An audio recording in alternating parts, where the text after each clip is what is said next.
नमस्कार विद्यार्थी मित्रांनो, आपल्या यूट्यूब चॅनलवर तुमच्या सगळ्यांचं हार्दिक स्वागत आहे। आपण पाहतोय मार्च एप्रिल 2026चा करंटचा डेटा। याच्यामध्ये मी फार शॉर्टमध्ये हा डेटा एक म्हणजे नोट्स त्याच्या काढलेल्या आहेत।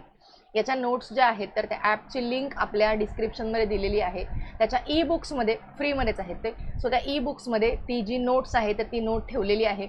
याच्या आधीचे पण जे काही लेक्चर झालेले होते, मी जानेवारीपासूनचे सगळे लेक्चर जे आहेत 2026चे ते सगळे आपल्या यूट्यूब चॅनलवरती आहेत। एक प्लेलिस्ट आहे जानेवारी ते म्हणजे आत्तापर्यंतची मेची 2026ची। त्या प्लेलिस्टमध्ये सगळे लेक्चर्स आत्तापर्यंतचे तुम्ही जी काही पुस्तकं वाचत असाल तर त्या सगळ्या पुस्तकांमधला सगळ्या महत्त्वाचा डेटा आणि शॉर्ट आणि फास्ट तुमची रिव्हिजन होईल असा डेटा आपण सगळा यूट्यूबवरती घेतलेला आहे। हे पहिलं लेक्चर आहे। 3 लेक्चर होतील। 3 लेक्चरमध्ये जितका डेटा आपल्याला कव्हर करता येईल तितका डेटा आपण कव्हर करणार आहोत। तिसऱ्या लेक्चरमध्ये जो काही इंटरनेटवरचा महत्त्वाचा डेटा आहे तर त्याच्यातले आपण सगळा भाग घेणार आहोत। आणि दुसरी गोष्ट म्हणजे याच्यामध्ये जो अननेसेसरी म्हणजे असा की ज्याच्यावर आयोग आपल्याला जास्त प्रश्न नाही विचारत, जसं की अंतरिक्ष घडामोडी असतील, संरक्षणामध्ये सुद्धा कुठले कुठले येतात तर जे आपले जे युद्धसराव वगैरे आहे त्याच्यावरती प्रश्न येतोय, पण जो आपण फॅक्च्युअल डेटा जो इतका सगळा भरमसाठ पाठ करतोय त्याच्यावर आयोग प्रश्न विचारत नाहीये। आणि त्यामुळे जसं आपण मागच्या वेळेपासून म्हणतोय की करंटचे प्रश्न आपल्या हातात येत नाहीयेत, आपल्याला अचूक उत्तरांपर्यंत पोहोचता येत नाही। गोळे आपण मारणारच आहोत पण आपल्याला अचूक उत्तरं काढता आली पाहिजेत, जे की आपल्याला जमत नाहीये, जसं आपल्याला GS मध्ये जमतंय, जसं आपल्याला मॅथ्समध्ये जमतंय। आणि त्यामुळे करंटचे 15 प्रश्न जे आहेत त्या करंटच्या 15 प्रश्नांच्या जास्त मागे लागू नका। तुम्ही जेवढं करंटच्या मागे लागाल तितका तुमचा GS जो आहे GSची तुमची रिव्हिजन वीक पडेल आणि मग पेपरमध्ये तुम्हाला प्रॉब्लेम होईल आणि मग निगेटिव्हमध्ये आपण मार्क आपले जातात।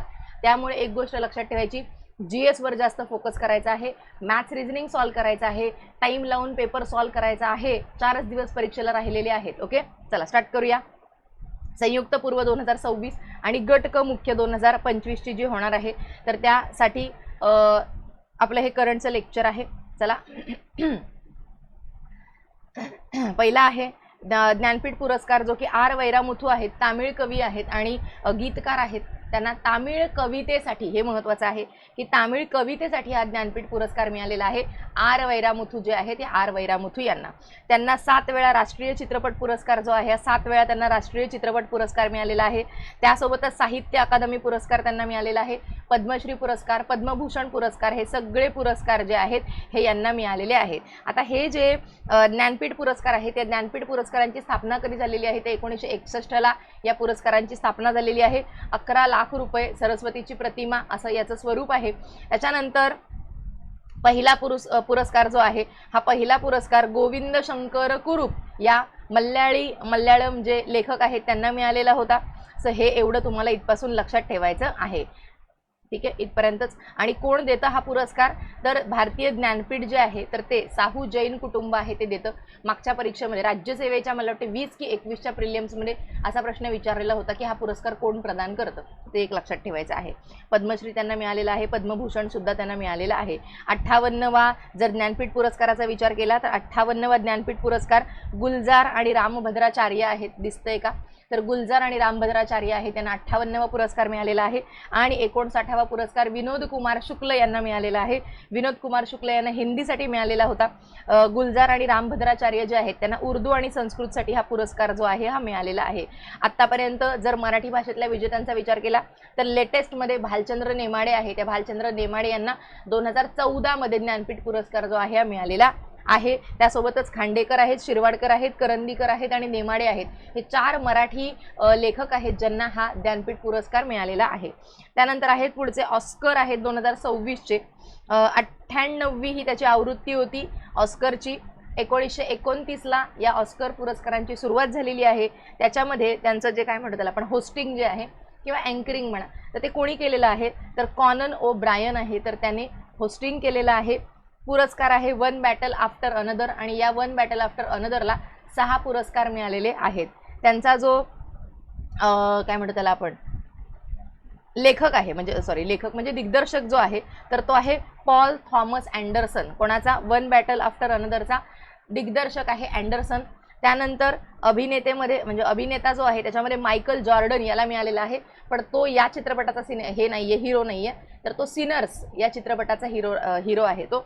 आणि अभिनेत्री आहे जेसी बकले। ओके, सो ही जेसी बकले आहे, ती सुद्धा हॅमनेट या चित्रपटाची हिरोईन आहे आणि या दोघांना हे पुरस्कार मिळालेले आहेत. आता मागच्या एका पेपरमध्ये आयोगाने ऑस्करची जी महिला आहे तर ती ऑस्करची महिला विचारलेली होती, त्यामुळे ही बकले आहे आणि हा जॉर्डन आहे आणि हा अँडरसन आहे आणि ही वन बॅटल आफ्टर अनदर हा पुस्तकाचं नाव आहे, एवढं लक्षात ठेवायचं आहे. त्यानंतर आहे पुढचं साहित्य अकादमी पुरस्कार.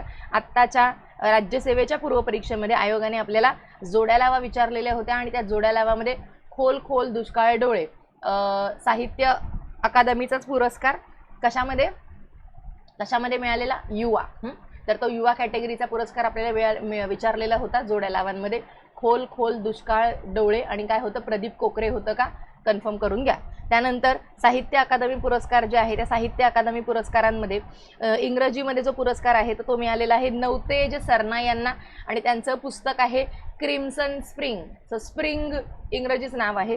सो नवतेज सरना आहेत, त्यांना मिळालेलं आहे. हिंदीमध्ये मिळालेलं आहे ममता कालिया यांना जितेजी अलाहाबाद, ते त्यांचं पुस्तकाचं नाव आहे. मराठीचा मिळालेला आहे राजू बाविस्कर यांना काळ्या निळ्या रेषा आणि कोकणीमधला मिळालेला आहे हेनरी मेंडोसा यांना रूपानी आणि रूपकम असं त्यांच्या पुस्तकाचं नाव आहे. सो इंग्रजी, हिंदी, मराठी आणि कोकणी सगळं लक्षात ठेवायचं आहे. राजू बाविस्कर जे आहेत तर त्यांना या राजहंस प्रकाशन जे आहे या राजहंस प्रकाशनच्या पुस्तकाला सलग चौथ्यांदा हा पुरस्कार मिळालेला आहे. राजू बाविस्कर हे जळगाव इथले मराठी लेखक आणि चित्रकार आहेत. शाळेमध्ये शिक्षक म्हणून ते माध्यमिक शाळेत शिक्षक म्हणून काम करतात. 1954 पासून साहित्य अकादमी पुरस्कारांची स्थापना झालेली आहे, 1954 पासून. पुढचा आहे गोल्डमन पर्यावरण पुरस्कार. आता हा जो गोल्डमन पर्यावरण पुरस्कार आहे आणि हा जो मिळालेला आहे काळ्या निळ्या रेषा तर तो 2000 कितीचा आहे? 25चा आहे. याच्या आधीचा कोणाला मिळालेला होता तर सुधीर रसाळ आहेत. विंदांचे गद्यरूप त्यांना मिळालेला होता. त्यानंतर 2023चा कृष्णात खोत यांना मिळालेला होता रिंगाण या पुस्तकासाठी. त्यानंतर 2022चा प्रवीण बांदेकर उजव्या सोंडेच्या बाहुल्या त्यांना मिळालाय. 2021चा किरण गुरव यांना मिळालेला आहे बाळूच्या अवस्थांतराची डायरी. तर हे सगळे जर जोड्यालावाला आले तर आपल्याला ते माहिती असायला पाहिजेत. गोल्डमन पर्यावरण पुरस्कार आहे ज्याला की आपण ग्रीन नोबेल म्हणून ह्याला ओळखलं जातं आणि हा जो ग्रीन नोबेल आहे तर तो 6 महिलांना मिळालेला आहे यावर्षी. त्याच्यामध्ये इरोरो तान्शी आहे, नायजेरियाच्या आहेत त्या. त्यानंतर बोरिम किम आहेत, सो कोरियाच्या आहेत त्या, दक्षिण कोरियाच्या. त्यानंतर सरा फिंच आहेत युकेच्या. त्यानंतर पुढच्या आहेत थिओनिला रोका मॅडबॉब. सो मॅडबॉब जे आहेत ते पापुआ न्यू गिनीच्या आहेत. अल्ना अकाक हरले आहेत. सो अल्ना हा वरनं अमेरिकेला जोडी लागू शकते. आणि युएलिस ब्लँको आहेत, ब्लँको कोलंबियाच्या आहेत. सो कोलंबिया ब्लँको हे लक्षात राहील. अल्ना अमेरिका लक्षात राहील. थिओनिला रोका मॅडबॉब तर त्या पापुआ न्यू गिनीच्या आहेत. मोठं नाव आहे त्यांचं पण आणि देशाचं पण. फिंच आहेत, सरा फिंच. सो फिंच आहेत युकेच्या. बोरिम किम आहेत, सो किम आहेत त्या कोरियाच्या आहेत. आणि इरोरो तन्शी आहेत, सो इरोरो तन्शी आहेत त्या कुठल्या आहेत? नायजेरियाच्या आहेत. अशा 6 महिला आहेत. या 6 महिलांना हा जो ग्रीन नोबेल पुरस्कार आहे ज्याला की गोल्डमन पर्यावरण पुरस्कार असं म्हटलं जातं तर हा गोल्डमन पर्यावरण पुरस्कार या 6 महिलांना मिळालेला आहे, एवढं लक्षात ठेवायचं आहे. पुढचे आहेत L'Oréal world sports award. So हे जे लॉरियस वर्ल्ड स्पोर्ट्स अवॉर्ड जे आहेत तर ते पार कुठे पडले तर ते मॅड्रिड स्पेनला या स्पर्धा झालेल्या आहेत का? हे अवॉर्ड दिलेले आहेत मॅड्रिड स्पेन या ठिकाणी.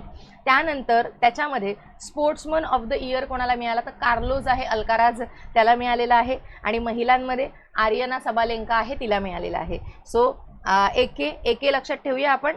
एके म्हणजे काय? एके म्हणजे अल्काराज आहे किंवा आर्यना आहे आणि कार्लोज आहे. सो एके आपण लक्षात ठेवूया जे की लॉरियस वर्ल्ड स्पोर्ट्स अवॉर्ड्स आहेत ज्याच्यामध्ये जे की मॅड्रिड स्पेनला पार पडले. Sportsman of the year Carlos Alcaraz आहे आणि महिला आर्यना सबालेंका. त्यानंतर 2026चा स्टॉकहोम वॉटर प्राइज आहे. हा स्टॉकहोम वॉटर प्राइज जो आहे त्याच्यानंतर हा जो लॉरियस वर्ल्ड स्पोर्ट्स अवॉर्ड आहे तर तो आत्तापर्यंत कोणत्या भारतीयाला मिळालेला आहे का तर सचिन तेंडुलकर आहेत. आणि सचिन तेंडुलकरांना तो 2020 मध्ये स्पोर्टिंग मोमेंट पुरस्कार जो आहे स्पोर्टिंग मोमेंट पुरस्कार मिळालेला होता. 2020 मध्ये सचिन तेंडुलकर यांना आणि विनेश फोगाट जे आहेत या विनेश फोगाट यांचं त्याच्यामध्ये नामांकन झालेलं होतं. सो एवढं लक्षात ठेवायचं आहे. आणि एकेला हा पुरस्कार आत्ताचा मिळाला. स्टॉकहोम वॉटर प्राईज आहे. हा जो स्टॉकहोम वॉटर प्राईज आहे तर तो कोणाला मिळाला तर कावे मदानी. ओके, सो कावे मदानी आहेत तर त्या मदानींना वॉटर प्राईज मिळाला. मदर लक्षात ठेवू शकतो आपण, मदर पाणी देतेच आपल्याला कायम. सो वॉटरचं प्राईज कोणाला मिळालेलं आहे मदानीला मिळालेलं आहे. किंवा कावेवरनं आपण कावळा लक्षात ठेवू शकतो, म्हणजे कावळ्याची गोष्ट पाणी टाकून टाकून टाकून पाणीवरती येतं आणि तो पितो. सो तसं लक्षात ठेवूया. कावे water sports Stockholm water prize जो आहे तो त्यांना मिळालेला आहे. त्यांची जी संकल्पना आहे वॉटर बॅकरप्सी, तर तो पाणी बॅकरप्सी म्हणजे बॅक वरती वरती येतं असं आपण लक्षात ठेवायला काय जातं आपल्याला. सो वॉटर बॅकरप्सी या संकल्पनेचे जनक आहेत ते आणि त्यांना हा पुरस्कार मिळालेला आहे. हा पुरस्कार मिळणारे सर्वात तरुण विजेते ते आहेत. घोषणा जी आहे ही पॅरिस या ठिकाणी करण्यात आली. त्यानंतर संयुक्त राष्ट्र अधिकारी आणि पहिले माजी राजकारणी आहेत ज्यांना हा पुरस्कार मिळालेला आहे. जलसंकटावरती जागतिक लक्ष वेधणं ही जी संकल्पना आहे त्यांची वॉटर बॅकरप्सी या संकल्पनेचे जनक आहेत ते कावे मदानी यांना हा पुरस्कार मिळालेला आहे. ह्याला पाण्याचा नोबेल असं सुद्धा म्हटलं जातं. 1 दशलक्ष स्वीडिश क्रोना डॉलर म्हणजे त्यांची जी करन्सी आहे क्रोना, तर तो तितकं त्यांना प्राईज जे आहे प्राईज दिलं जातं. जलसंवर्धनासाठीचा जागतिक स्तरावरचा सर्वोच्च पुरस्कार हा आहे. पुढचा आहे फेमिना मिस इंडिया 2026 झालेली आहे आणि त्याच्यामध्ये साध्वी सतीश सैल. सो साध्वी सतीश सैल यांना ही पारितोषिक मिळालेलं आहे, म्हणजे त्या झालेल्या आहेत फेमिना मिस इंडिया वर्ल्ड 2026. स्पर्धा कुठे पार पडली? स्पर्धा पार पडलेली आहे गोवा या ठिकाणी. स्पर्धेचं ठिकाण, स्पर्धा गोव्याला पार पडली का? नाही. स्पर्धा कुठे पार पडलेली आहे तर स्पर्धेचं ठिकाण आहे, एक मिनिट, गोव्याच्या त्या आहेत. तर स्पर्धेचं ठिकाण जे आहे, स्पर्धेचं ठिकाण काय आहे तर भुवनेश्वर ओडिसा या ठिकाणी स्पर्धा पार पडली, भुवनेश्वर ओडिसाला. आणि त्या ज्या आहेत तर त्या सैल. सो आपण असं लक्षात ठेवूया सैल कपडे घालतात. गोव्याला फार लोक सैलच कपडे घालतात ना, एकदम लूज गरम होतं जास्त. सो साध्वी सतेश सैल आहेत की ज्या गोव्याच्या आहेत आणि त्या फेमिना मिस इंडिया वर्ल्ड 2026 ठरलेल्या आहेत. याच्या आधी निकिता पोरवाल ज्या आहेत तर त्या जिंकलेल्या होत्या. भारताची सर्वात जुनी आणि राष्ट्रीय पातळीवरची प्रमुख सौंदर्य स्पर्धा आहे. द टाइम्स ग्रुपच्या फेमिना मासिकाद्वारे हिचं आयोजन केलं जातं आणि ह्या स्पर्धेची थीम होती daughters of the soil. Daughters of the soil म्हणजेच काय? या मातीच्या मुली म्हणजे कोणत्या? भारताच्या मातीच्या मुली. ओके, सो साध्वी सतीश सैल या फेमिना मिस इंडिया वर्ल्ड ठरलेल्या आहेत 2026च्या. त्यानंतर पुढचा आहे लता दीनानाथ मंगेशकर पुरस्कार आहे. तर हा जो लता दीनानाथ मंगेशकर पुरस्कार आहे 2026चा तो मिळाला आहे कैलाश सत्यार्थी यांना. कोणाला मिळालेला आहे? कैलाश सत्यार्थी. 2025चा कोणाला मिळाला होता तर कुमार मंगलम बिर्ला आहेत. या कुमार मंगलम बिर्ला यांना 2025चा मिळाला. 2026चा मिळालेला आहे कैलाश सत्यार्थी यांना लता दीनानाथ मंगेशकर पुरस्कार. व्हेरी IMP आयोगाने भरपूर वेळा प्रश्न विचारलेला आहे. त्यानंतर पुढचा आहे 35वा सरस्वती सन्मान. कुणाला मिळालेला आहे तर रामकुमार मुखोपाध्याय आहेत, बंगाली साहित्यिक आहेत. त्यांची हरा पार्वती कथा, मला वाटते हर पार्वती कथा असायला पाहिजे, हरा आहे ते. सो हरा पार्वती कथा नावाची कादंबरी आहे 2020 मध्ये प्रकाशित झालेली. त्यांच्या या पुस्तकासाठी यांना हा सरस्वती सन्मान जो आहे सरस्वती सन्मान मिळालेला आहे. रामकुमार मुखोपाध्याय. सो रामकुमार मुखोपाध्याय सरस्वती सन्मान. त्यांच्या मुखातून सरस्वती वाहते असं लक्षात ठेवू आपण आणि म्हणून त्यांना मुखोपाध्याय यांना हा पुरस्कार सरस्वती सन्मान मिळालेला आहे. पुढचा आहे चेतक स्क्रीन अवॉर्ड्स आहेत. चेतक स्क्रीन अवॉर्ड एकाच घरी गेले, कपूरांच्या घरी गेलेले आहेत. सो रणबीर कपूर आणि आलिया कपूर. आलियाला रॉकी अँड राणी काही ते आहे ना चित्रपट, रॉकी और राणी की प्रेम कहाणी का काहीतरी आहे चित्रपटाचं नाव. सो त्याच्यासाठी आलिया भटला मिळालेला आहे आणि ॲनिमलसाठी रणबीर कपूर जो आहे रणबीर कपूर त्याला मिळालेला आहे. सो चेतक स्क्रीन अवॉर्ड्स आहेत ते. दिग्दर्शक विधू विनोद चोपडा यांचा 12th फेल आपण सगळ्यांनी बघितलेला आहे. सो 12th फेलला मिळालेला आहे. मला हे जेव्हा चित्रपट आणि हे पुरस्कार जेव्हा पाठ करतो ना तेव्हा मला एक गोष्ट कळत नाही की एका चित्रपटाला ते किती वर्ष पुरस्कार देतात, म्हणजे काय क्रायटेरिया नक्की काय असेल त्यांचा. सो कारण 12th फेलला मागच्या बऱ्याच याच्यामध्ये पुरस्कार मिळालेले आहेत. पुढचा आहे वर्ल्ड एअरपोर्ट अवॉर्ड, जो की चांगी जे एअरपोर्ट आहे सिंगापूरचं त्याला मिळालेला आहे. वर्ल्ड एअरपोर्ट अवॉर्ड 2026 चांगी विमानतळ आहे सिंगापूरचं त्याला मिळालेलं आहे. आणि जे आपलं इथलं इंदिरा गांधी विमानतळ आहे नवी दिल्लीचं, तर त्याचा क्रमांक आहे नवी दिल्लीचा, एक मिनिट हा कलर नाही दिसत आहे,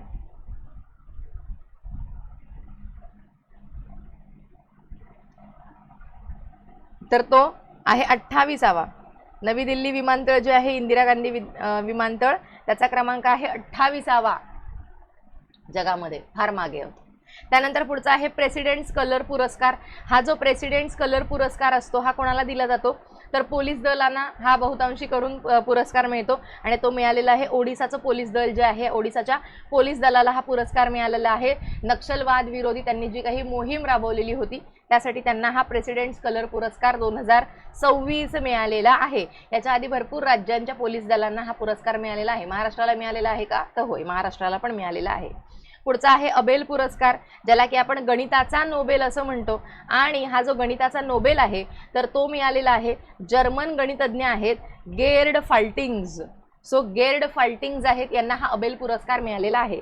मी काही गोष्टी ज्या तुम्हाला ह्यासाठी सांगते लक्षात राहण्यासाठी, ते कारण एकदम लास्ट मोमेंटला आपण हे लेक्चर करतोय, सो ते लक्षात राहावे काहीतरी मुद्दे आपल्या त्यासाठी.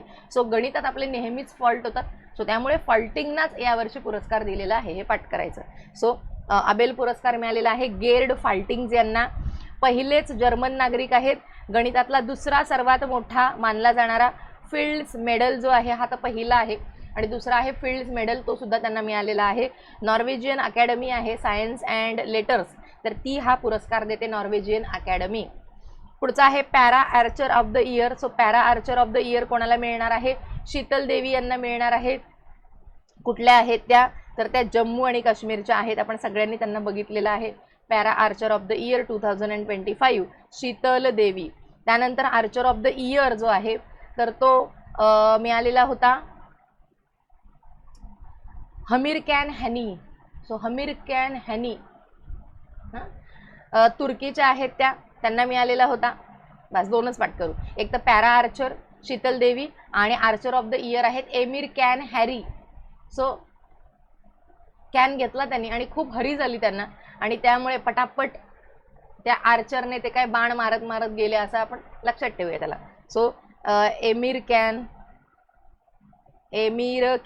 हरी. ओके. आणि मी तुम्हाला एक हे सांगते याच्यामध्ये की लेक्चर झाल्यानंतर तुम्हाला जेवढे शब्द आठवतील याच्यातले, म्हणजे कुठलंही नाव आठवेल, कुठलाही शब्द आठवेल, कुठलाही पुरस्कार आठवेल, तुम्हाला जेवढे करंट अफेअर्सचं काही जे जे जे जे शब्द आठवतात तेवढे सगळे कमेंट बॉक्समध्ये लिहायचे. ठीक आहे, तेवढे सगळे कमेंट बॉक्समध्ये लिहायचे. आणि जे तुम्हाला वाटतं की ते येऊच शकतं, अतिशय महत्त्वाचं आहे आणि तुम्ही ते पाठच केलेलं आहे परीक्षेसाठी, तर ते 100% लिहा. म्हणजे बाकी पण जे काही विद्यार्थी वाचतील त्यांना त्याचा फायदा होईल. ठीक आहे. आणि बघू मग आपण की कोणाच्या याच्यातलं काही येतं का प्रिडिक्शनमधलं. ठीक आहे. त्यानंतर आहे पुढचं हॉकी इंडिया वार्षिक पुरस्कार आहेत. आणि हॉकी इंडिया वार्षिक पुरस्कारांमध्ये hockey India Balbir Singh senior पुरस्कार जो आहे हा मिळालेला आहे हार्दिक सिंग यांना.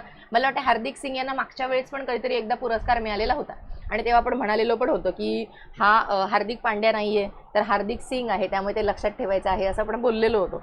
त्यानंतर नवनीत कौर आहेत. या नवनीत कौर यांना महिलांमधला सर्वोत्कृष्ट महिला खेळाडू नवनीत कौर आणि विजेता म्हणजे पुरुषांमध्ये आहे हार्दिक सिंग. वर्षातला सर्वोत्तम पुरुष खेळाडूचा पुरस्कार जो आहे त्यांना मिळालेला आहे 20 लाख रुपयांची रक्कम त्यांना बक्षीस म्हणून दिली जाते. पुढचा आहे BCCIचा नमन पुरस्कार आहे. सो BCCIचा नमन पुरस्कार जो आहे हा मिळालेला आहे नमन कुणासमोर शुभमन. सो नमन शुभमन, सो शुभमन गिलला आणि नमन मंधाना स्मृती मंधाना. सो स्मृती मंधाना आणि शुभमन गिल या दोघांना BCCIचे सर्वोत्तम क्रिकेटपटूमध्ये पॉली उमरगीर पुरस्कार जो असतो तो शुभमन गिल यांना मिळालेला आहे. आणि सर्वोत्तम महिला क्रिकेटपटू स्मृती मानधना यांना मिळालेला आहे. विक्रमी 5व्यांदा आता स्मृती मानधना यांना हा BCCIचा पुरस्कार मिळालेला आहे. सो अतिशय महत्त्वाचं आहे. यांच्यावरनं आपण स्मृती मानधना यांच्यावरनं बऱ्याच गोष्टी आपण शिकू शकतो. पुढचा आहे एस्मंड बी मार्टिन पुरस्कार आहे. तर हा जो एस्मंड बी मार्टिन पुरस्कार जो आहे हा आपण का घेतलाय, कारण पहिल्यांदाच एका भारतीय व्यक्तीला, पहिल्यांदाच एका आशियाई व्यक्तीला, म्हणजे संपूर्ण आशियातला पहिला पुरस्कार आहे हा. सो त्यामुळे कृती के करंट सो करंटमध्ये कोण जास्त फॉर्मला आहे रे? कीर्ती सेनन फॉर्मला आहे जास्त. मिम्मी चित्रपट बघितला असेल तिचा, किंवा आता जे काही त्यांचे चित्रपट आलेले आहेत. सो कीर्ती सेनन. आणि हे ब्युटी प्रोडक्ट्स, त्याच्यामध्ये पण कंपनी आणि त्या सगळ्या गोष्टी, मग आपण ॲडव्हर्टाईजवर पण जास्त तिला बघतोय. सो कृती आहे, कृती आहे. सो कृती सध्या करंटमध्ये खूप जास्त फॉर्मला आहे आणि म्हणून मग तिला एस्मंड बी मार्टिन पुरस्कार मिळालेला आहे, असं आपण लक्षातच ठेवायचं आहे. आता हा जो पुरस्कार आहे हा का मिळालेला आहे? त्यांनी काय केलेलं होतं तर हा एक तर पुरस्कार कशासाठी असतो तर ज्या रॉयल जिओग्राफिकल सोसायटी जी आहे लंडनची, व्हेरी IMP की हा पुरस्कार देतं कोण तर रॉयल जिओग्राफिकल सोसायटी आहे लंडनची, ती हा पुरस्कार देते. आणि यांना सेंटर फॉर वाईल्ड लाईफमध्ये ह्या काम करतात आणि या सेंटर फॉर वाईल्ड लाईफमध्ये ह्या काम करतात आणि म्हणून त्यांना हा पुरस्कार जो आहे हा मिळालेला आहे. बेंगळुरूमधली जी centre for wildlife studies आहेत तिथल्या त्या CEO आहेत. हा प्रतिष्ठित पुरस्कार जिंकणार आहे त्या पहिल्या भारतीय आणि पहिल्या आशियाई व्यक्ती आहेत. डॉक्टर कृती यांना हा पुरस्कार लंडनमधल्या रॉयल बॉटनिक गार्डन्स क्यूचे विज्ञान संचालक प्रोफेसर अलेक्झांडर अँटोनेली यांच्यासोबत विभागून देण्यात आलेला आहे. सो 2 जणांना विभागून देण्यात आलेला आहे. रॉयल जिओग्राफिकल सोसायटी लंडन हा पुरस्कार प्रदान करते, हे मात्र विसरायचं नाही. हे जे एस्मंड बी मार्टिन आहेत हे कोण होते तर ते अमेरिकन भूगोलशास्त्रज्ञ होते. त्यांनी हस्तिदंत आणि गेंड्यांच्या शिंगांच्या बेकायदेशीर जो काही व्यापार होतो त्या व्यापाराच्या विरोधी त्यांनी लढा दिलेला होता आणि म्हणून त्यांच्या नावाने हा पुरस्कार दिला जातो. पहिल्या भारतीय आणि पहिल्या आशियाई व्यक्ती आहेत, त्यामुळे व्हेरी IMP. पुढचा आहे दातो पदवी. तर ही दातो पदवी राजेशाही पदवी आहे जी की भार्गव मल्लप्पा यांना मिळालेली आहे. एवढंच पाठ करायचं, बाकी तिथं काही आपल्याला विचारणार मला नाही वाटत ते. त्यानंतर पुढचा आहे झिरो प्राईज. आता हे अतिशय महत्त्वाचं आहे की हा जो पुरस्कार आहे हा कोणाला मिळालेला आहे का? अजून मिळालेला नाही. हे झिरो प्राईज जे आहे हे भारताने तयार केलेलं आहे. भारत जो आहे हा हवा, पाणी आणि जमीन या 3 श्रेणींमध्ये ज्या व्यक्ती प्रदूषण कमी करण्यासाठी कार्य करणार आहेत, हवा, पाणी, जमीन, तर त्यांना हा पुरस्कार जो आहे दिला जाणार आहे. भारताने स्थापन केलेला आहे. सो नवीन भारताने स्थापन केलेला हा पुरस्कार आहे. त्याची स्थापना 25 फेब्रुवारी 2026ला केलेली आहे. 25 फेब्रुवारी 2026ला याची स्थापना करण्यात आलेली आहे. भारताचा पहिला परिणाम आधारित पर्यावरण पुरस्कार हा आहे. पुढचा आहे ब्रेक थ्रू पुरस्कार आहे 2026चा. कुणाला मिळालेला आहे तर ब्रेक थ्रू पुरस्कार आहे हा जीन बेनेट, कॅथरीन आणि अल्बर्ट मॅगवायर यांना लाईफ सायन्सेस मधला 2026चा ब्रेक थ्रू पुरस्कार जो आहे मिळालेला आहे. जीन रिप्लेसमेंट थिअरी याच्यासाठी हा त्यांना पुरस्कार मिळालेला आहे. Genes replacement theory, Bennett, Catherine आणि मॅगवायर. सो बोनेट असतं, बोनेट गाडीचं, त्याच्यात वायर असतात. सो कॅथरीन आता काहीतरी वायर तोडत असेल बोनेटची किंवा ती खोलत असेल आणि चेक करत असेल आतमधले जीन रिप्लेस कराव्या लागतायत का वगैरे, असं एवढं पाठ करायचं. त्यानंतर पुढचा आहे MS स्वामीनाथन पुरस्कार आहे. हा MS स्वामीनाथन पुरस्कार जो आहे कोणाला मिळालेला आहे तर AK सिंग आहेत. या AK सिंग यांना बासमती तांदळाच्या वाणांसाठी त्यांनी काम केलेलं आहे आणि त्यांना MS स्वामीनाथन पुरस्कार जो आहे हा AK सिंग यांना मिळालेला आहे. कोणाला मिळालेला आहे? AK सिंग, बासमती तांदळाच्या वाणासाठी. त्यानंतर ASFचा स्क्वॅश पुरस्कार जो आहे 2025चा तो अनाहत सिंग यांना मिळालेला आहे. AK स्क्वॅश पुरस्कार जो आहे तो. त्यानंतर पुढचा आहे साहित्य अकादमी फेलोशिप जी आहे, साहित्य अकादमी फेलोशिप 2026ची प्रतिभा रॉय यांच्यासोबत लक्ष्मी खिलानी आणि अब्दुल समद यांना मिळालेली आहे. सो प्रतिभा राय आहेत, त्यांच्यासोबतच लक्ष्मी खिलानी आहेत. खिलानी सिंधी भाषेसाठी, अब्दुल समद आहेत उर्दू भाषेसाठी. तर या तिघांना सुद्धा साहित्य अकादमी फेलोशिप जी आहे साहित्य अकादमी फेलोशिप मिळालेली आहे. पुढचा आहे कान्स चित्रपट महोत्सव. एलिफंट्स इन द फॉग हा एक नेपाळी चित्रपट आहे. या नेपाळी चित्रपटासाठी हा कान्स चित्रपट पुरस्कार जो आहे मिळालेला आहे. पुढचा आहे Mother Mary comes to me. आपल्याला माहिती आहे या पुस्तकासाठी अमेरिकेचा नॅशनल बुक क्रिटिक्स सर्कल पुरस्कार जो आहे हा अरुंधती रॉय यांना मिळालेला आहे. हे आपण मागच्या याच्यात पण बघितलेलं आहे. त्यानंतर पुढचं आहे महत्त्वाचं सफीना हुसेन आहेत. या सफीना हुसेन यांचा times woman of the year या यादीमध्ये त्यांचा समावेश झालेला आहे. एज्युकेट गर्ल्स नावाची त्यांची जी संस्था आहे तर त्या एज्युकेट गर्ल्स नावाची संस्था, त्यांना रॅमन मॅक्सेचा पुरस्कार सुद्धा मिळालेला आहे एज्युकेट गर्ल्ससाठी, आणि असा पुरस्कार मिळणारी ती ना नफा संस्था पहिलीच आहे, म्हणजे आपण ज्याला NGO वगैरे म्हणतो तसं. आणि यांचा समावेश झालेला आहे टाइम्स महिलांच्या यादीमध्ये. सफीना हुसेन एज्युकेट गर्ल्स ही त्यांची संस्था आहे. पुढचा आहे वुमन एम्पॉवरमेंट अवॉर्ड आहे. कोणाला मिळालेला आहे? सेनगुप्ता, बंगाली अभिनेत्री आहेत ऋतुपर्णा सेनगुप्ता यांना हा पुरस्कार जो आहे वुमन एम्पॉवरमेंट पुरस्कार मिळालेला आहे. हाऊस ऑफ कॉमन्समध्ये कला आणि संस्कृती काय म्हणतो त्याला कॅटेगरी जी आहे कला आणि संस्कृतीची, तर संस्कृतीच्या त्या कला आणि संस्कृतीच्या कॅटेगरीमध्ये सेनगुप्ता यांना मिळालेला आहे.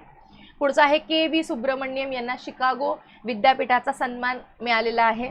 अतिशय महत्त्वाचा आहे. भारताचे मुख्य आर्थिक सल्लागार राहिलेले आहे 2021ला.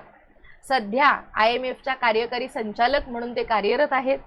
इंडिया ॲट 100 हे पुस्तक त्यांनी लिहिलेलं आहे आणि त्यांना हा पुरस्कार जो आहे हा मिळालेला आहे. KV Subramanyam alumni award for professional achievement आणि पहिले भारतीय अर्थतज्ञ आहेत ते, असा पुरस्कार मिळणार आहे. पुढचा आहे संगीत कलानिधी पुरस्कार. कोणाला मिळाला? संगीत कलानिधी जयंती कुमारेश. सो संगीत कलानिधी पुरस्कार जो आहे जयंती कुमारेश यांना मिळालेला आहे. मिसेस इंटरनॅशनल वर्ल्ड क्लासिक कोणाला मिळाला? तर गीतांजली ओमप्रकाश. सो गीतांजली ओमप्रकाश मगाच्या कोण होत्या? साध्वी का मगाच्या? आता कोण आहेत? गीतांजली. Mrs international Geetanjali. स्पर्धा कुठे पार पडली? तर मलेशियाला क्वालालंपूर या ठिकाणी ही स्पर्धा जी आहे ती पार पडली. मगाची स्पर्धा कुठे पार पडली मला कमेंटमध्ये सांगा पटकन. अमोल पालेकर आहेत, यांना Mahindra excellence in theatre award जो आहे त्याच्यातला जीवन गौरव पुरस्कार जो आहे हा अमोल पालेकर यांना मिळालेला आहे महिंद्राचा पुरस्कार. त्यानंतर नटराजन चंद्रशेखर आहेत, यांना knight commander of the most excellent award for the British Empire असा नटराजन चंद्रशेखर. कोण आहेत ते? टाटा समूहाचे व्यवस्थापकीय संचालक आहेत का नटराजन चंद्रशेखर? आठवा, सांगा मला. त्यांना knight commander of the most excellent order of the British Empire हा पुरस्कार त्यांना मिळालेला आहे. नटराजन चंद्रशेखर.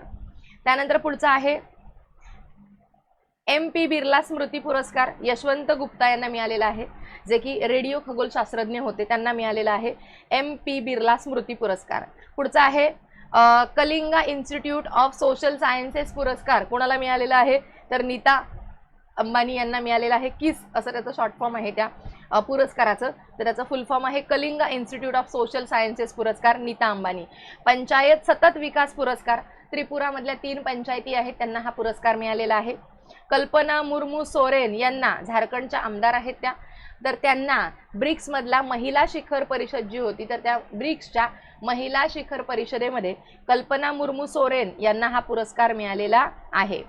त्यानंतर अनिता चौधरी ज्या आहे त्या अनिता चौधरींना मच्छली राष्ट्रीय पुरस्कार मिळालेला आहे. मी असं ते लक्षात ठेवलंय की माझ्या मामीचं नाव आहे अनिता, सो ती खूप जास्त मच्छी खाते, सो त्यामुळे अनिता चौधरी मच्छली राष्ट्रीय पुरस्कार. बस आपल्याला फक्त लक्षात ठेवायचं आहे, काहीही हो, बाकी आपल्याला फक्त ते लक्षात ठेवायचं आहे बस, बाकी आपलं त्याच्याशी काही घेणं देणं नाही. एकच सेकंद. पुढचा आहे राजकीय घडामोडी. त्याच्यामध्ये बघा 131वे संविधान दुरुस्ती विधेयक जे होतं तर ते फेटाळलं गेलेलं आहे 298 वर्सेस 230 मतांनी. हे जे 131वे घटना दुरुस्ती विधेयक होतं हे घटना दुरुस्ती विधेयक फेटाळलं गेलेलं आहे. ज्याच्यामध्ये आपण कोणतं विधेयक होतं तर याच्यामध्ये हे जे विधेयक आहे हे विधेयक होतं आपल्याला ज्या महिलांच्या जागा आहेत तर त्या महिलांच्या जागांसाठी हे विधेयक होतं का?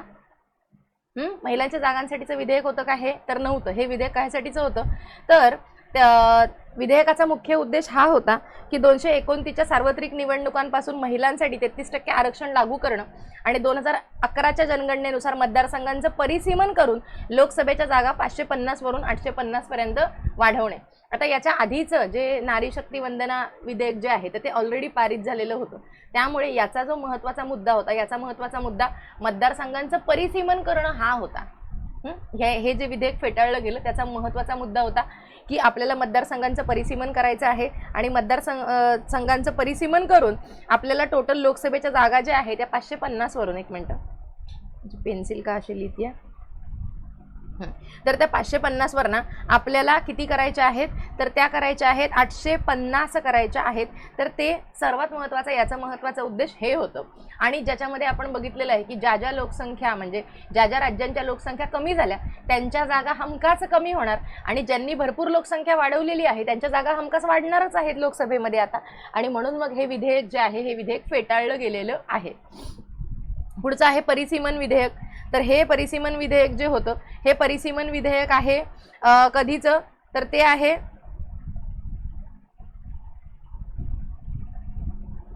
कधी मांडलं गेलं, तर 16 एप्रिल 2026 मांडलं गेलेलं आहे. तुम्हाला दिसतंय की नाही, विधान लोकसभा आणि राज्यांच्या विधानसभांच्या मतदारसंघांची पुनर्रचना करण्यासाठी एक परिसीमन आयोग जो आहे तो आपल्याला स्थापन करायचा आहे, जो की आतापर्यंत आपण 4 वेळा स्थापन केलेला आहे परिसीमन आयोग. आणि 4 वेळा हे मतदारसंघांचं काय म्हणतो त्याला आपण पुनर्रचना जी आहे पुनर्रचना आपण केलेली आहे. आता हे 5व्यांदा असेल जर आपण पुनर्रचना केली तर. सो त्यासाठी म्हणून परिसीमन विधेयक जे आहे 2026 ते 16 एप्रिल 2026 मांडलं गेलेलं होतं. गारो आणि खासी ह्या ज्या भाषा आहेत तर त्या गारो खासी भाषांना अधिकृत भाषेचा दर्जा जो आहे अधिकृत भाषेचा दर्जा देण्यात आला. आतापर्यंत मेघालय राज्य आहे, या मेघालय राज्यामध्ये केवळ इंग्रजी भाषेचाच अधिकृत कामासाठी वापर केला जात होता. या अध्यादेशापूर्वी गारो आणि खासी भाषांना प्रशासकीय कामकाजामध्ये केवळ सहयोगी अधिकृत भाषा म्हणून मान्यता मिळायची. भारतीय राज्यघटनेचा कलम 345 आहे. 345 काय आहे, राज्यांच्या भाषा. सो त्यांच्यामध्ये राज्यांच्या अधिकृत भाषेबाबत तरतूद आहे आणि त्यानुसार आता मेघालयमध्ये गारो खासी जैतिया या मेघालयातील प्रमुख टेकड्या आणि जमाती आहेत तिकडच्या आपल्याला माहिती आहे. आणि तिथे आता आपल्याला मेघालयमध्ये ह्या गारो आणि खासी भाषांना अधिकृत भाषेचा दर्जा मिळालेला आहे, जो की आधी फक्त संयोगी भाषांचा दर्जा त्यांना होता. पुढचा आहे हरिवंश सिंग यांना राज्यसभेच्या उपाध्यक्षपदी त्यांची नियुक्ती झालेली आहे. सलग 3ऱ्यांदा त्यांची नियुक्ती झालेली आहे. बिहारचे मुख्यमंत्री बदललेले आहेत. सम्राट चौधरी बिहारचे नवीन मुख्यमंत्री आहेत, 24वे मुख्यमंत्री आहेत बिहारचे. भरपूर सारे रील्स आणि शॉर्ट्स मी यांच्याबद्दलचे पाहिलेले असणार आहेत. पुढचा आहे संविधानाची सिंधी भाषेमध्ये आवृत्ती जी आहे, संविधानाची सिंधी भाषेमध्ये आवृत्ती आलेली आहे. संविधान सिंधी भाषा आणि सिंधी भाषेत आवृत्ती आली आहे म्हणजे तुम्हाला कोणती भाषेसंबंधातली घटनादुरुस्ती पाठ करावी लागेल सांगायचं. कालच्या आपण पॉलिटीच्या रिव्हिजनमध्ये घेतलेलं आहे. सो मला हे तुम्ही कमेंट बॉक्समध्ये नक्की सांगायचं आहे. भाषेसंबंधीच्या 8व्या अनुसूचीमधल्या ज्या भाषा आपण ॲड केलेल्या आहेत 8व्या अनुसूचीमध्ये, तर त्या कोणत्या कोणत्या भाषेंच्या कोणकोणत्या घटनादुरुस्त्या आहेत त्या मला सांगायच्या आहेत. पुढचं आहे मेनका गुरुस्वामी आहेत. तर त्या मेनका गुरुस्वामी ज्या आहेत या मेनका गुरुस्वामी पहिल्या LGBTQ समुदायामधल्या खासदार ठरलेल्या आहेत. ओके, सो हे एक तुम्हाला लक्षात ठेवायचं आहे. आणि कुठल्या तर राज्यसभेच्या, तर ते एक लक्षात ठेवा. एक मिनटं, मेनका गुरुस्वामी राज्यसभा खासदार. त्यांचा पक्ष कोणता आहे तर TMC आहे, तृणमूल काँग्रेस. तर त्या तृणमूल काँग्रेसच्या पश्चिम बंगालमधल्या त्या सदस्य आहेत म्हणजे तिकडच्या खासदार आहेत. त्यानंतर महाराष्ट्र आहे. महाराष्ट्रामध्ये SC आरक्षण जे आहे तर त्या SC आरक्षणाचं उपवर्गीकरण करण्यासाठी, त्याचा अभ्यास करण्यासाठी राज्य मंत्रिमंडळाने राज्याचे मुख्य सचिव जे आहेत राजेश अग्रवाल यांच्या अध्यक्षतेखाली एक नवीन समिती स्थापन केलेली आहे. सध्या शिक्षण आणि नोकरीमध्ये SC समुदायाला 13% आरक्षण आहे. किती टक्के आरक्षण आहे? 13% आरक्षण आहे. आणि ST ला 9% आहे का मला सांगा जरा. सो 13% आरक्षण आहे आणि त्याचा अभ्यास करण्यासाठी म्हणून आपल्याला या 13% आरक्षणाचे ABCD या 4 गटामध्ये उपवर्गीकरण करण्यासंदर्भात चर्चा सुरू आहे. आणि त्यासाठी म्हणून महाराष्ट्राचे मुख्य सचिव राजेश अग्रवाल यांच्या अध्यक्षतेखाली ही समिती जी आहे ही समिती स्थापन करण्यात आलेली आहे. त्यानंतर पुढचं आहे गुजरातने समान नागरी संहिता जी आहे तर ती लागू केलेली आहे. त्यासोबतच उत्तराखंड जे आहे हे उत्तराखंड दुसरं राज्य आहे. म्हणजे पहिलं गोवा झालं, त्यानंतर उत्तराखंड झालं आणि आता गुजरात आहे. आणि गुजरातने सुद्धा समान नागरी संहितेचा कायदा जो आहे हा लागू केलेला आहे. त्यानंतर पुढचा आहे छत्तीसगड मंत्रिमंडळाने सुद्धा हा जो UCC म्हणजेच काय युनिफॉर्म सिव्हिल कोड लागू करण्यासाठी म्हणून रंजना प्रकाश देसाई आहे, त्या रंजना प्रकाश देसाई यांच्या अध्यक्षतेखाली समिती स्थापन केलेली आहे. त्यानंतर अतिशय महत्त्वाचा भाग ही 8वा वेतन आयोग जो आहे तर या 8व्या वेतन आयोगाच्या अध्यक्षा ज्या कोण आहेत तर त्या आहेत डॉक्टर रंजना प्रकाश देसाई. माजी न्यायाधीश आहेत, त्या मुख्य न्यायाधीश राहिलेले आहेत हायकोर्टाच्या. सो त्यांच्या अध्यक्षतेखाली रंजना प्रकाश देसाई यांच्या अध्यक्षतेखाली 8वा वेतन आयोग जो आहे, हा 8वा वेतन आयोग लागू करण्यासाठी म्हणून समिती जी स्थापन केलेली आहे, ही समिती यांच्या अध्यक्षतेखाली स्थापन केलेली आहे. उत्तराखंड आणि गुजरातच्या समान नागरी संहितेच्या समित्या ज्या आहेत त्यांचं पण अध्यक्षस्थान यांच्याकडेच होतं जेव्हा समान नागरी कायदा लागू त्यांना करायचा होता तेव्हा. त्यानंतर जिष्णुदेव वर्मा आहेत, महाराष्ट्राचे 22वे राज्यपाल आहेत. जिष्णुदेव वर्मा त्रिपुराचे दुसरे उपमुख्यमंत्री राहिलेले आहेत. ते तेलंगणाचे 2024 ते 26 मध्ये राज्यपाल राहिलेले आहेत आणि आता आपल्या महाराष्ट्राचे 22वे राज्यपाल ते ठरलेले आहेत. पुढचा आहे लोकसभा विशेष अधिकार समितीची स्थापना आणि राज्यसभा विशेष अधिकार समितीची स्थापना. हे इथे यासाठी घेतलंय की राज्यसेवेला पूर्वला वगैरे प्रश्न भरपूर यायचे, मुख्यला भरपूर यायचे.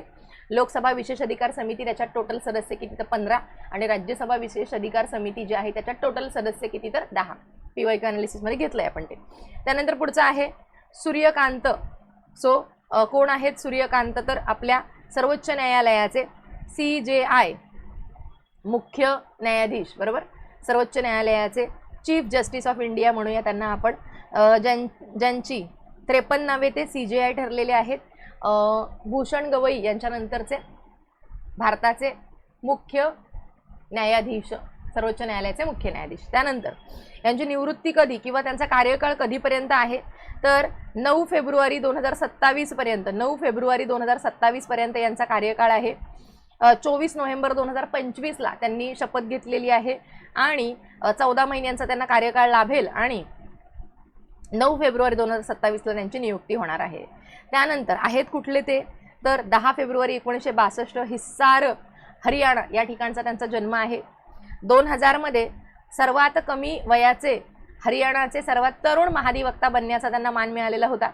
हिमाचल प्रदेशमध्ये उच्च न्यायालयाचे मुख्य न्यायाधीश म्हणून सुद्धा त्यांनी काम केलेलं आहे आणि 24 मे 2019 पासून ते सर्वोच्च न्यायालयामध्ये न्यायाधीश म्हणून काम करत आहेत.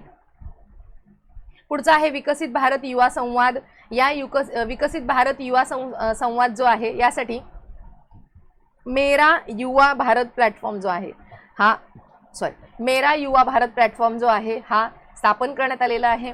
जिल्हा, राज्य, राष्ट्रीय पातळीवरती 18 ते 25 वयोगटातील तरुणांसाठी विकसित भारत युवा संसद 2026चे आयोजन करण्यात आलेले होते. देशभरातील तरुणांना तरुणांच्या राष्ट्रीय प्रश्नांवर चर्चा करण्यासाठी म्हणून. ओके, सो तरुणांच्या प्रश्नांवर चर्चा करण्यासाठी विकसित भारत युवा संसद आयोजन त्याचं करण्यात आलं होतं आणि त्या प्लॅटफॉर्मचं नाव आहे मेरा युवा भारत प्लॅटफॉर्म, 18 ते 25 वयोगट.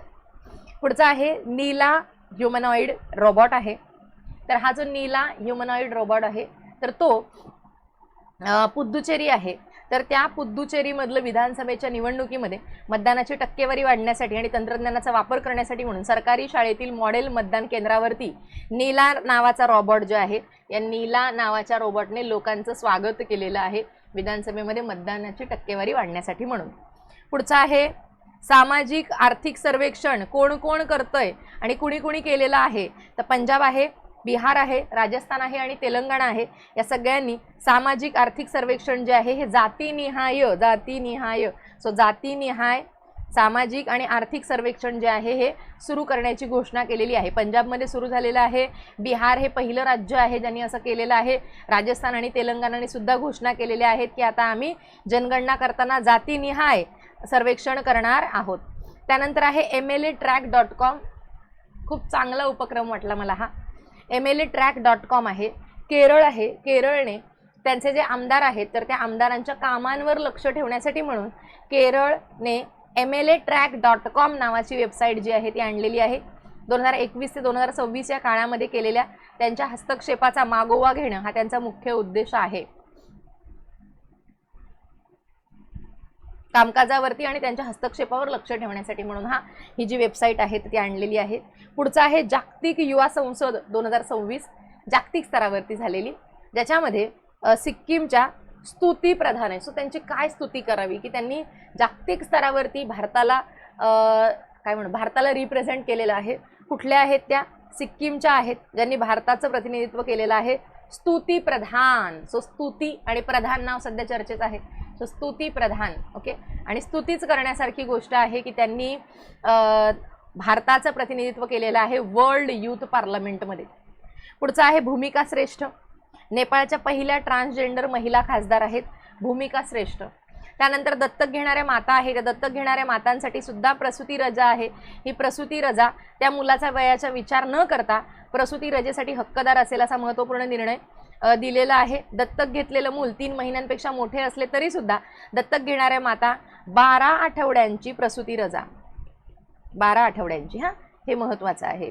आणि जेव्हा म्हणजे तुमच्या स्वतःच्या मुलाची म्हणजे तुमची जेव्हा प्रसूती होते किंवा बाळ जेव्हा तुम्हाला होणार आहे तेव्हा तुम्हाला 6 महिन्याची रजा मिळत असते, ते वेगळं. आणि जेव्हा तुम्ही दत्तक घेताय तेव्हा दत्तक घेतल्यावर तुम्हाला 12 आठवड्यांची म्हणजे तुम्हाला 3 महिने आहेत. ओके, सो 3 महिन्यांची रजा आहे, 3 महिन्यांची रजा तुम्हाला मिळणार आहे. आणि तुमची प्रसूती झाली तर मग 24 आठवडे आहेत. या 24 आठवड्यांची भर पगारी सुट्टी जी आहे, आठवड्यांची रजा जी आहे ही तुम्हाला मिळते. ओके, पुढचा आहे मिझो भाषा आहे.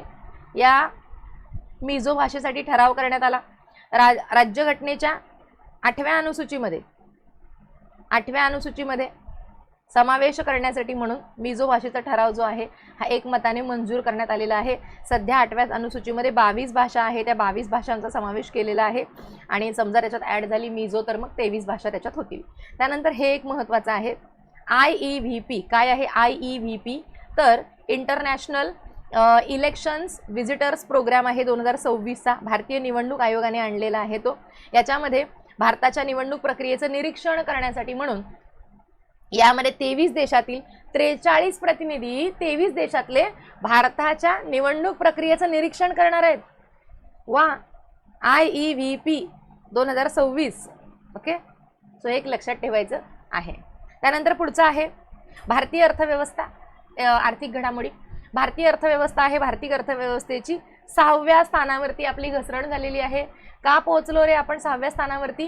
कारण आपला जो डॉलर आहे हा डॉलर खूप जास्त घसरलेला आहे. आणि आपला डॉलर इतका जास्त घसरल्यामुळे आपण ब्रिटन आणि जपानला जे मागे टाकलेलं होतं पुन्हा त्यांनी आपल्याला मागे टाकलेलं आहे आणि पुन्हा ती लोक पुढे गेलेली आहेत. आणि अमेरिका, चीन, जर्मनी, जपान, ब्रिटन आणि मग 6व्या क्रमांकाला भारत जो आहे हा भारत आलेला आहे. आणि भारताची अर्थव्यवस्था जी आहे ही भारताची अर्थव्यवस्था 4.15 ट्रिलियन डॉलरची आहे. ब्रिटनची 4.27 आणि सगळ्यात मोठी असलेली अमेरिका तिची आहे 32 ट्रिलियन डॉलरची अर्थव्यवस्था. आणि जर हे कशामुळे झालेलं आहे तेच की कारण डॉलरची खूप जास्त घसरण झालेली आहे म्हणून. आणि सगळ्यात महत्त्वाचं ह्याची थीम काय होती? तर याची थीम होती जागतिक अर्थव्यवस्था युद्धाच्या छायेमध्ये आहे. हा जो वर्ल्ड इकॉनॉमिक आउटलुक आहे, लुक कुठे बघतो आपण किंवा लुक कसला असतो? आपल्या फेसचा असतो. मग कोण स्थापन करतं? हा अहवाल कोण देतं? IMF देते, बरोबर. सो अहवाल आहे हा IMFने दिलेला आहे. अहवालाचं नाव आहे वर्ल्ड इकॉनॉमिक आउटलुक. हे पाठांतर करायचं आहे. ओके, आणि भारताचा विकास दर किती सांगितलेला आहे? 6.5% अंदाजित असेल इतका सांगितलेला आहे. त्यानंतर जो अमेरिका आपला सर्वात मोठा व्यापार भागीदारी होता. STM मेन्सला प्रश्न येऊन गेला 2021चा की सगळ्यात मोठा व्यापार भागीदारी देश कोणता? त्यावेळेस अमेरिका होता. आता झालेला आहे चीन, जो आपला सर्वात मोठा व्यापार भागीदारी देश आहे. त्यानंतर दिल्ली ते देहरादून 213 किलोमीटरचा आर्थिक कॉरिडॉर जो आहे हा आर्थिक कॉरिडॉर बांधला जात आहे. नरेंद्र मोदी यांनी त्याचं उद्घाटन केलेलं आहे. 6 लेनचा हा प्रकल्प आहे. 12,000 कोटी रुपयांचा एवढा मोठा हा प्रकल्प आहे. आधी या दिल्ली ते डेहराडूनला 6 तास लागायचे. आता या प्रकल्पानंतर फक्त 2.5 तासांमध्ये तो प्रवास जो आहे हा करणं पॉसिबल होणार आहे. सो हा आर्थिक कॉरिडॉर जो आहे आर्थिक कॉरिडॉर बांधला जात आहे. पुढचा आहे कल्पकम फास्ट ब्रीडर रिॲक्टर आहे. आता ही जी कल्पकम नावाची फास्ट ब्रीडर रिॲक्शन आहे तिने तिची जी क्रिएकॅलिटी जी असते तर ती क्रिएकॅलिटी तिने प्राप्त केलेली आहे. तर क्रिएकॅलिटी म्हणजे काय असतं की तुमच्या अणुभट्टीमध्ये आपोआप तुमचं जे युरेनियमचं विखंडन होणार आहे म्हणजे तुमची जी रिॲक्शन स्टार्ट होणार आहे तर ती रिॲक्शन स्टार्ट होणं आणि ती रिॲक्शन स्टार्ट होऊन नंतर तुमची ती रिॲक्शन जी आहे परत स्टेबल होणं हे तितकंच जास्त गरजेचं आहे, नाहीतर काहीही होऊ शकतं मग. सो त्यासाठी म्हणून ही क्रिटिकॅलिटी म्हणजेच काय की ऑटोमॅटिक तुमची चेन रिॲक्शन स्टार्ट होते आणि नंतर ती स्टेबलसुद्धा होणार आहे, स्थिरसुद्धा होणार आहे. याला म्हणतात की तिने क्रिटिकॅलिटी प्राप्त करणं आणि तिने प्राप्त केलेली आहे या कल्पकमच्या फास्ट ब्रीडर रिॲक्टरने. त्यानंतर पुढचं महत्त्वाचं आहे की हा जो कल्पकमचा फास्ट ब्रीडर रिॲक्टर आहे याच्यामध्ये या तत्वावर चालणारा रशियानंतर भारत हा जगातला दुसरा देश आहे. चीनकडे असा लहान कार्यक्रम आहे, तर जपान आणि फ्रान्स आणि अमेरिकेने सुरक्षिततेच्या कारणास्तव हे जे फास्ट ब्रीडर रिॲक्टर जे आहे ते बंद केलेले आहेत. आणि आपण बघा म्हणजे बोलतात ना की काय बोलूया, हम कितना भी रिस्क उठा सकते है असं आणि आपण ती फास्ट ब्रीडर रिॲक्टर जो आहे सुरू केलेला आहे. त्याच्या अंतर्गत भाविनी नावाची जी काय म्हणतो ती एक छोटी हे बांधावी लागते. त्यासाठी भारतीय नाभिकीय विद्युत निगम लिमिटेड जे आहे म्हणजे ती कंपनी, तिची स्थापना करण्यात आलेली आहे. भाविनी नाव आहे तिचं. आणि इथे फास्ट ब्रीडर रिॲक्टर जो आहे 1985 पासून कार्यरत आहे कल्पकम या ठिकाणी. आता याच्यामध्ये अणुऊर्जा कार्यक्रम आणि त्यांचे टप्पे आपल्याला नेहमी राज्यसेवा मुख्याला आलेले आहेत. मागच्या पण एका परीक्षेत प्रश्न आलेला होता की अणुऊर्जेचा तिसरा टप्पा जो आहे त्याच्यामध्ये आपण कुठलं इंधन वापरणार आहोत, हा प्रश्न येऊन गेलाय. त्याच्यामध्ये आपण थोरियम वापरणार आहोत आणि मग त्या थोरियमचं रूपांतर युरेनियम 232 मध्ये होईल नंतर. सो टप्प्या 1 मध्ये आपण नैसर्गिक युरेनियम आहे त्याचा वापर करतोय, जे की आपल्याकडे नाही आहे मुबलक प्रमाणामध्ये. टप्पा 2 मध्ये प्लुटोनियम आणि मग प्लुटोनियमचं रिॲक्शन मग त्याचं काय म्हणतो विघटन होऊन युरेनियम 238 असं. आणि मग तिसऱ्या टप्प्यामध्ये आपण थोरियम जे आहे थोरियम वापरणार आहोत. पुढचं आहे JNPA आहे म्हणजेच काय जवाहरलाल नेहरू पोर्ट जे आहे, या जवाहरलाल नेहरू पोर्टने सगळ्यात जास्त मालाची वाहतूक करणारं प्रमुख बंदर जे आहे प्रमुख बंदर ठरलेलं आहे. 102.01 मेट्रिक टन मालाची वाहतूक करत देशातलं अव्वल कंटेनर बंदर झालेलं आहे. कोण? JNPA. ओके. पुढचं आहे कमला आणि कलाई हे 2 जलविद्युत प्रकल्प आहेत अरुणाचल प्रदेशमध्ये. दोघांना सुद्धा मंजुरी मिळालेली आहे, बघितलेलं होतं आपण मागे. त्यानंतर 8व्या वेतन आयोगाचे अध्यक्ष मगाशी सांगितलं रंजना प्रकाश देसाई आहेत. RBIने त्यांचा किरकोळ महागाई दर किती सांगितलेला आहे तर 4% आम्ही 2027 ते 2031 पर्यंत इतकाच आम्ही 26 ते 31 पर्यंत 5 वर्षांसाठी किरकोळ महागाई दर जो आहे हा 4% इतका कायम ठेवणार असू असं RBIने सांगितलेलं आहे. पुढचं आहे सोहना गुरुग्राम. इथे देशातलं पहिलं LPGचं ATM आहे.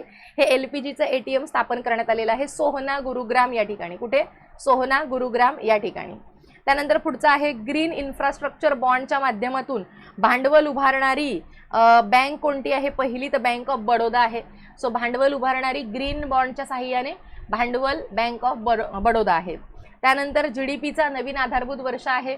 विश्वनाथ गोल्डार समिती स्थापन करण्यात आलेली होती आणि त्यानुसार 2022-23 जे आहे हे आपलं नवीन आधारभूत वर्ष आहे GDPसाठीचं. आणि त्याच्यामध्ये आपण 2 नवीन संकल्पनांचा स्वीकार केलेला आहे. गिग इकॉनॉमी एक आहे आणि दुसरा आहे डिजिटल इकॉनॉमी. या 2 संकल्पनांचा इकॉनॉमीचा आपण या अर्थसंकल्पात नवीन वापर केलेला आहे. Double deflation. So double deflation पद्धतीचा आपण याच्यामध्ये वापर करत आहोत, डबल डिफ्लेशन या पद्धतीचा. ठीक आहे. पुढचा आहे आशिया इकॉनॉमिक डायलॉग जो आहे हा आशिया इकॉनॉमिक डायलॉग कुठे पार पडलेला आहे तर तो पुणे या ठिकाणी. आशिया इकॉनॉमिक डायलॉगची 2026ची बैठक जी आहे तर ती पुणे या ठिकाणी पार पडलेली आहे. पाठांतरच करायचं आहे. त्यानंतर उत्कर्ष नावाचा आराखडा जो आहे हा कुणाचा आहे आराखडा तर तो RBIचा आहे आणि तो किती कालासाठी आहे तर 2026 ते 2029च्या कालावधीसाठी RBIने हा त्यांचा उत्कर्ष नावाचा आराखडा जो आहे हा आणलेला आहे 2026 ते 2029 या कालावधीसाठी. ओके. सो इथपर्यंत आपण बघितलेला आहे. बाकीचा भाग आपण पुढच्या लेक्चरमध्ये कंटिन्यू करूया. ठीक आहे. ही PDF जी आहे ही PDF मी जसं मगाशी सांगितलं ॲपमध्ये ई-बुक्स नावाचं जे असतं त्या ई-बुक्समध्ये मी ही PDF टाकून देते. ठीक आहे. आजच संध्याकाळी पुन्हा 6 वाजता हे लेक्चर जे आहे हे लेक्चर आपण कंटिन्यू करूया. आपल्याला जेवढा वेळ घेता येईल पुढे तेवढा आपण ते घ्यायचं आहे कारण आपल्याला ते संपवायचं आहे आजच. ओके. सो थांबूया इथे.